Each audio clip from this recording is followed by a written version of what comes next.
Hello friends, welcome all of you. नमस्कार दोस्तों, मैं आप सभी का हल्दर क्लासेस के ऑनलाइन प्लेटफॉर्म पर हार्दिक स्वागत है, अभिनंदन करता हूं।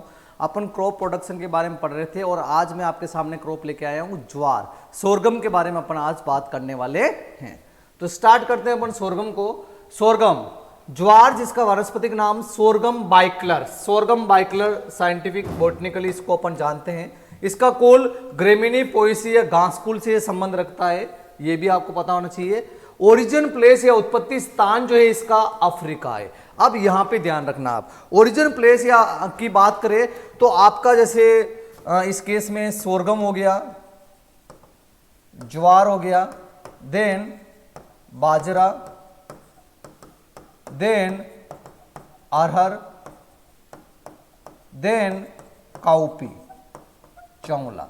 इन चारों फसलों का उत्पत्ति स्थान अफ्रीका ही है, जो आपको पता होना चाहिए। और क्रोमोसोम नंबर जो होते हैं इसमें 2n=20 होते हैं, जो आपको ध्यान नहीं रहेगा तो भी चलेगा, लेकिन बेसिकली क्रोमोसोम नंबर 20 जो होते हैं यह मेज के अंदर भी होते हैं, मक्का के अंदर भी होते हैं, अगर ध्यान रहे तो ठीक। तो यहाँ पे जो सबसे इंपॉर्टेंट पॉइंट्स आपके सामने यहाँ आ रहा है वो यही है कि एक तो इसका वानस्पतिक नाम क्या है, देन इसका कुल क्या है, देन इसका उत्पत्ति स्थान क्या है। ये 3 पॉइंट तो आपको पता होना ही चाहिए। अब बढ़ते हैं अपन आगे। आगे आता है आपके सामने कि इसका पुष्पक्रम क्या कहलाता है। तो इसका जो पुष्पक्रम है वह पेनिकल कहलाता है। और आपको पता है पेनिकल और किसका पुष्पक्रम है, तो ये राइस का है। किसका है? राइस का, चावल का है।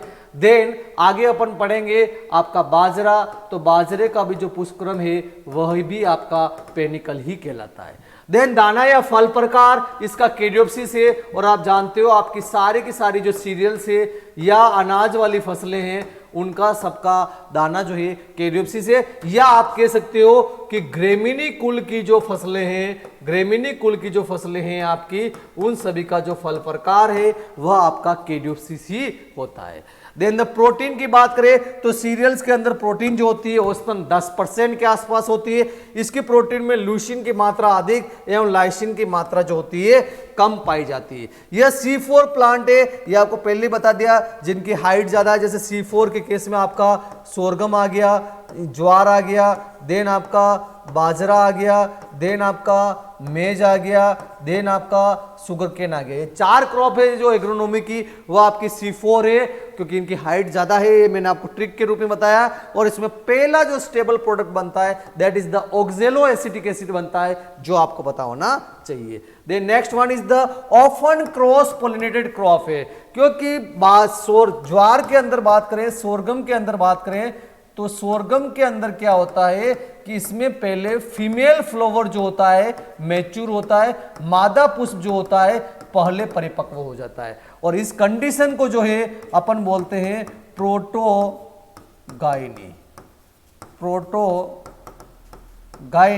और इस प्रोटोगाइनी की वजह से इसके अंदर जो है क्रॉस पोलिनेशन पाया जाता है। और यह क्रॉस पोलिनेशन जो होता है up to the 6% cross pollination जो है ज्वार के अंदर पाया जाता है। और जैसा कि आप जानते हो कि जिस क्रॉप के अंदर जो है 5 to 25% के बीच में क्रॉस पोलिनेशन होता है वह ओपन क्रॉस के अंदर आती है। इसी वजह से जो आपकी ज्वार जो है वह ओपन क्रॉस पोलिनेटेड के अंदर आती है। और इसकी ट्रिक भी है ओपन क्रॉस को याद करने के लिए कि भाई जैसी गया एटी में भिंडी और बैंगन लेने, तो उस केस में भी जो है ओपन क्रॉस पोलिनेटेड क्रॉप कौन कौन सी है, प्राय परपरागित फसलें कौन कौन सी है, तो इनको याद रखने की जो अपनी जो ट्रिक है वो आपकी है जैसी गया एटीएम में भिंडी व बैंगन लेने। तो यहां पे आप देखिए J फॉर द ज्वार अर्थात sorghum, C for the cotton, A for the अरहर, then T for the triticale and M for the मिर्च, देन भिंडी इट मीन्स ओकरा और बैंगन इट मीन्स द ब्रिंजल। ये सारी जो फसलें हैं इन सभी के अंदर जो है प्राय पर परागण पाया जाता है, प्राय पर परागित फसलों के रूप में जानी जाती है। काफी इंपॉर्टेंट ट्रिक है, इसमें भी आपका ज्वार आ रहा है, सोरगम आ रहा है, इसलिए ये आपकी हो गई often cross pollinated. Short day plant है क्योंकि मोस्ट ऑफ जो खरीफ क्रॉप्स होती है वे आपकी शॉर्ट डे ही होती है, इसलिए ज्वार भी क्या हुआ आपका शॉर्ट डे हुआ। Sorghum is also known as the camel crop, काफी इंपॉर्टेंट है, इसको केमल फसल के रूप में भी जानते हैं क्योंकि यह लंबे समय तक बिना पानी के भी रह सकती है, इसलिए इसे केमल क्रॉप कहते हैं। तो आपको पूछ ले एग्जाम में केमल क्रॉप किसे बोला गया है, तो ज्वार को बोला गया है, जो आपको पता होना चाहिए।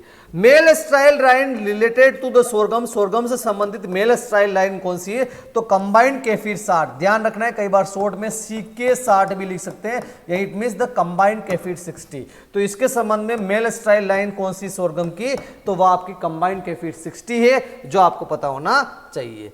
देन नेक्स्ट वन अपन इसमें बात करें, टॉक्सिक सब्सटेंस इसमें कौन सा पाया जाता है, तो इनिशियल कंडीशन में, शुरुआती अवस्था में जो ज्वार का पौधा जब छोटा होता है, छोटी अवस्था में उसके अंदर एक रसायन पाया जाता है, दैट इज द एसियन धुरीन या प्रोसिक एसिड। काफी इंपॉर्टेंट है, काफी इंपॉर्टेंट है, यह एसियन धुरीन और प्रोसिक एसिड जो होता है सोरगम के अंदर इनिशियल कंडीशन के अंदर पाया जाता है। पत्तियों में छोटी अवस्था में ग्लूकोसाइड पाया जाता है, जिसे अपन एसियन धुरीन या प्रोसिक एसिड कहते हैं। इसी वजह से जो है इसको आपको पशुओं को शुरुआती अवस्था में ज्वार को पशुओं को नहीं खिलाया जाता है, क्योंकि इसमें एसियन धुरीन या प्रोसिक एसिड होता है। इसका फॉर्मेशन जो होता है बनता कहाँ है, जड़ों के अंदर बनता है। सिंथेसिस जो होता है, संश्लेषण जो है पत्तियों के अंदर होता है, पत्तियों के अंदर ही ये पाया जाता है, और ये हाईली मोबाइल होता है, बहुत ज्यादा गतिशील होता है, और ऊपर वाली पत्तियों में धुरीन की सांद्रता अपर लिव के अंदर बहुत ज्यादा होती है। इसकी टॉक्सिसिटी मोर देन 200 ppm पर जाके होती है, और प्रारंभिक अवस्था में जल जो होता है, वाटर जो होता है, पर्याप्त मात्रा में इसको उपलब्ध नहीं हो पाता है, इस वजह से एसियन या धुरीन का निर्माण होता है। तो आपको तो बेसिकली ये ध्यान रखना है कि इस ज्वार के अंदर इनिशियल कंडीशन के अंदर शुरुआती अवस्था में कौन से रसायन संश्लेषित होता है, तो एसियन धुरीन या प्रोसिक एसिड होता है, जो एनिमल्स के लिए, पशुओं के लिए बहुत ज्यादा घातक माना गया है। Then yes 200 ppm prussic acid जो है काफ बछड़े को मारने की क्षमता रखता है, 500 ppm जो है गाय को मारने की क्षमता रखता है, 0.5 ग्राम जो होता है पशुओं के लिए घातक माना गया है। सोडियम नाइट्रेट से या थायोसल्फेट से इसका उपचार करते हैं, तो ये थोड़ा लेस इंपॉर्टेंट है, ये आपको पॉइंट नहीं ध्यान होंगे तो भी चलेगा। Then sorghum is also known as the king of the coarse millet, मोटे अनाजों का राजा, मोटे अनाजों का राजा जो है, कोर्स मिलेट का जो राजा जो है वह ज्वार को कहा गया है। ज्वार व अलसी एक अति पोषी एग्जॉस्टिव क्रॉप है, काफी इंपॉर्टेंट है। देखो जिस खेत के अंदर जो है अगर सोरगम एंड लिंसीड की सोइंग की जाती है, तो वहां से उस सोइल के अंदर से सारे के सारे न्यूट्रिएंट इनके द्वारा अब्जॉर्ब कर लिए जाते हैं। तो नेक्स्ट जो क्रॉप ली जाती है वहां पे बहुत अधिक न्यूट्रिएंट देने की आवश्यकता होती है। तो सोरगम एंड लिंसीड, ज्वार और अलसी को सोइल सिकनेस क्रॉप भी कह सकते हैं। It means the soil sickness causing crop के नाम से भी जानते हैं कि सोइल की सिकनेस, मृदा को कमजोर बनाने वाली फसलें कौन सी है, तो उस केस में भी ज्वार और अलसी का नाम आता है, और एग्जॉस्टिव क्रॉप के केस में भी ज्वार और अलसी का नाम आता है, जो आपको पता होना चाहिए। राजस्थान के अंदर जो है सोरगम को जो मेनली कल्टीवेट करते हैं वो ड्यूल पर्पस के लिए करते हैं। It means the grain as well as the straw के लिए, इसको फोडर के लिए जो है उगाया जाता है, जो आपको पता होना चाहिए। Then the rabi sorghum is also grown in the Maharashtra and Bihar, Maharashtra और बिहार में रबी सोरगम भी ग्रो की जाती है। क्लाइमेट किस प्रकार का चाहिए, जलवायु, तो गर्म एवं नम जलवायु, हॉट एंड ह्यूमिड क्लाइमेट इसको रिक्वायर्ड होता है, और एवरेज टेम्परेचर 15 से 40 डिग्री सेंटीग्रेड रिक्वायर्ड होता है, और इसकी ग्रोथ के लिए 26 से 30 डिग्री। अब देखिए यहाँ पे जो ग्रोथ के लिए जो टेम्परेचर आया है काफी इंपॉर्टेंट है, क्योंकि यही टेम्परेचर जो है आपके सोरगम की ग्रोथ के लिए चाहिए, ज्वार की ग्रोथ के लिए चाहिए। इसके अलावा यही टेम्परेचर जो है कॉटन, कपास की ग्रोथ के लिए भी, कपास का क्वेश्चन एग्जाम में आया हुआ है, तो कपास की ग्रोथ के लिए टेम्परेचर भी जो चाहिए वो 26 से 30 डिग्री सेंटीग्रेड ही चाहिए।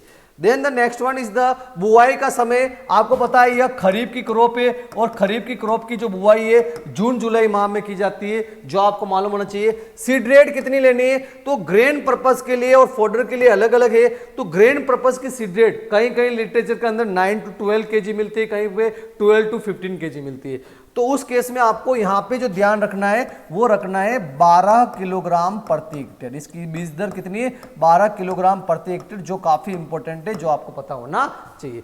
फोल्डर के लिए इसकी 35 से 40 है, जो आपको ध्यान नहीं रहेगी तो भी चलेगा। यहाँ पे स्पेसिंग इसकी रो टू रो जो डिस्टेंस रखनी चाहिए वो 45 सेंटीमीटर और प्लांट टू प्लांट जो रखनी चाहिए 12 से 15 सेंटीमीटर। इसमें per hectare plant population 1.5 to 1.75 lakh जो है प्लांट पर हेक्टेयर इसमें आएंगे। Then the next one is the first hybrid variety, पहली संकर किस्म इसकी कौन सी है? CSH1 है, जो 1964 में डेवलप हुई है, काफी इंपॉर्टेंट है, जो आपको ध्यान रखना है। Then the next one is the jowar की हाइब्रिड वेराइटी और कौन कौन सी? That is the CSH series की 1, 6, 9, 13, 14, ये सारी इसकी हाइब्रिड वेराइटियां से। कंपोजिट वेराइटियां में इसमें SPV 96, 245, 30, CSV 10 जो है इसकी कंपोजिट या संकुल वेराइटियां हैं। देन द मिट्टी ज्वार, मिट्टी स्वीट सोरगम की वेराइटियां, तो ये आपको सीरीज ध्यान रखनी है RSSV। RSSV की फुल फॉर्म है Rajasthan sweet sorghum variety, Rajasthan sweet sorghum variety. तो ये सारी मिट्टी ज्वार की जो है वेराइटियां हैं। रबी सोरगम की वेराइटी M35-1 जो है रबी सोरगम की एक वेराइटी के रूप में जानी जाती है। देन द ड्रोट रेजिस्टेंस और you can see for the rainfed area, rainfed area के लिए कौन सी वेराइटी सुटेबल है? तो इसकी है CSV 17 और जो कंपोजिट वेराइटी एक प्रकार की संकुल वेराइटी है, ये काफी ज्यादा इंपॉर्टेंट है एग्जाम पॉइंट ऑफ व्यू से, कई बार एग्जाम में ये पूछी जा चुकी है, तो आपको पता होना चाहिए कि ड्रोट रेजिस्टेंस और रेनफेड के लिए इंपॉर्टेंट वेराइटी कौन सी है? CSV 17 है। Then striga is an important weed, ये बहुत महत्वपूर्ण खरपतवार है जो ज्वार की फसल के साथ सोरगम के साथ एसोसिएटेड रहता है, उसके प्रति resistance variety that is the BC9 है, जो भी आपको मालूम होना चाहिए। Then next one is the इसकी फोडर के लिए, चारे के लिए कौन कौन सी वेराइटियां हैं? चारे के लिए जो है इसकी कौन कौन सी वेराइटियां हैं? तो फोडर के लिए अलग अलग सोरगम आती है। एकल कटाई वाली सिंगल कट फोडर वेराइटी इसकी कौन कौन सी है? तो that is the Haryana cherry 171, Rajasthan cherry 12, Pusa cherry 1 और पंत चेरी 5 जो है सिंगल कट इसकी वेराइटियों के रूप में जानी जाती है। देन द डबल कट या द्वि कटाई वाली किस्में इसकी कौन कौन सी है?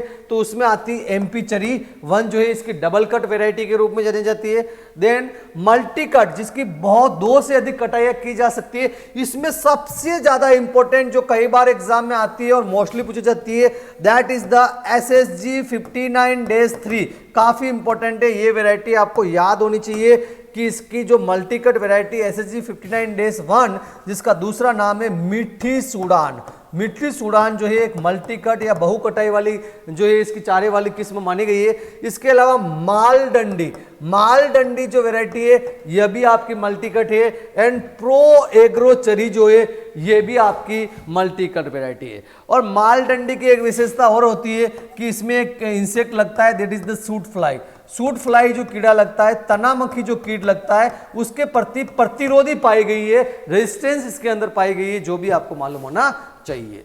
Then next one is the उर्वरक की बात करें, फर्टिलाइजर की बात करें, तो इसमें नाइट्रोजन जो है 80 किलोग्राम प्रति हेक्टेयर, फास्फोरस 40 किलोग्राम और पोटास 30 से 40 किलोग्राम पर हेक्टेयर देने की जरूरत है। ये आपको याद नहीं रहेगा तो भी चलेगा।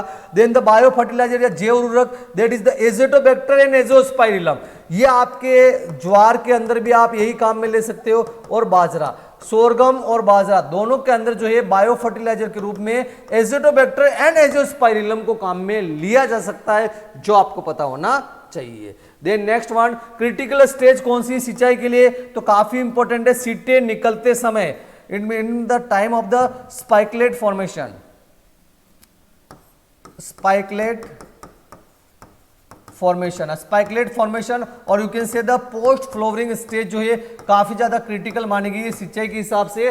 और ये ध्यान रखना यही स्टेज जो है आपके सोरगम के लिए क्रिटिकल है और यही स्टेज जो है आपके बाजरे के लिए भी क्रिटिकल है, जो आपको पता होना चाहिए। Then next one is the weed, सबसे इंपॉर्टेंट वीड इसका कौन सा है? तो दैट इज द स्ट्राइगा है। कौन सा है? स्ट्राइगा जो ये सबसे ज्यादा इंपॉर्टेंट इसका वीड माना गया है, ये आपको ध्यान होना चाहिए। और ये जो होता है तो पार्शियल रूट पैरासाइट होता है, पार्शियल अर्ध जड़ परजीवी होता है, जिसे विच वीड और सुसाइडियल जर्मिनेशन इसके अंदर पाया जाता है, आत्मघाती अंकुरण इसके अंदर पाया जाता है, आत्मघाती अंकुरण इसके अंदर पाया जाता है। कई बार पूछ लेते हैं आत्मघाती अंकुरण कौन से खरपतवार में पाया जाता है, तो अस्ट्राइगा के अंदर पाया जाता है। और यह जो वीड है कौन कौन सी क्रॉप के अंदर एसोसिएटेड रहता है, दैट इज द सोरगम, ज्वार के अंदर रहता है, मेज के अंदर रहता है, देन सुगरकेन के अंदर रहता है, देन आपका सनफ्लावर के अंदर यह वीड जो होता है एसोसिएटेड रहता है। इसके मैनेजमेंट के लिए क्या कर सकते हैं, तो ये चौड़ी पत्ती वाला जैसे 2,4-D का स्प्रे आप कर सकते हो और प्रतिरोधी किस्म BC9 की आप सोइंग कर सकते हो। तो अस्ट्राइगा जो है काफी ज्यादा इंपॉर्टेंट वीड है जो पार्शियल रूट पैरासाइट के रूप में सोरगम, मेज, सुगरकेन एंड सनफ्लावर के साथ एसोसिएटेड रहता है, जिसे विच वीड और सुसाइडल जर्मिनेशन इसके अंदर पाया जाता है, जो आपको मालूम होना चाहिए। इसकी यील्ड पोटेंशियल की बात करें तो हाइब्रिड से इसकी यील्ड जो होती है 35 to 40 क्विंटल पर हेक्टेयर प्राप्त हो जाती है, और कंपोजिट और संकुल से 25 to 35 क्विंटल। और इसके स्ट्रोक की यील्ड अगर अपन बात करें, चारे की फोडर की यील्ड अगर अपन बात करें तो इसका फोडर प्राप्त हो जाता है 30 to 40 टन पर हेक्टेयर प्राप्त हो जाता है, जो आपको पता होना चाहिए। तो ये सारी जो चीज है ये सोरगम के कल्टीवेशन के बारे में, इसके इंसेक्ट पेस्ट और डिजीज है जो आप एंटोमोलॉजी एंड पैथोलॉजी वाले सेक्शन के अंदर देखोगे। जय हिंद, जय भारत।